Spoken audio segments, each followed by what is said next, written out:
ஐயா கலெக்டர் ஐயா, நஷ்ட ஈடுனா எதை வச்சு கொடுப்பீங்க? அவங்களுக்கு உண்டான சொத்து மதிப்பை வச்சு தான். ஐயா, நீங்கள் கொடுக்குற பச்சை நோட்டை வாங்கி எந்த ஊருக்கு போனாலும் வீடு வாச வாங்கலாம், நில நீச்சு வாங்கலாம், கோயில் கட்டலாம், குளமும் வெட்டலாம். ஆனால் எங்கள் அப்பா ஆத்தா செருப்பில்லாத காலோட அலைஞ்சு திரிஞ்ச தடம் இருக்கே அந்த மண்ணில், அந்த மண்ணுக்கு என்னையா நஷ்ட ஈடு கொடுப்பீங்க? எங்கள் பாட்டை முப்பாட்டனே எத்தனையோ தலைமுறையாக புதைச்சி வச்ச இடுகாடு இருக்கே, அதுக்கு என்னையா நஷ்ட ஈடு?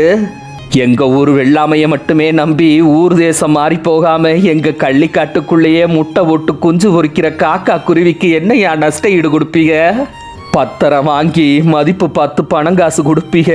ஆனால் பரம்பரையாக அந்த மண்ணில் நாங்கள் சிந்தின கண்ணீருக்கும் வேர்வைக்கும் ரத்தத்துக்கும் என்ன மதிப்புன்னு உங்கள் பேரட்டில் எங்கேயாச்சும் போட்டுருக்கா?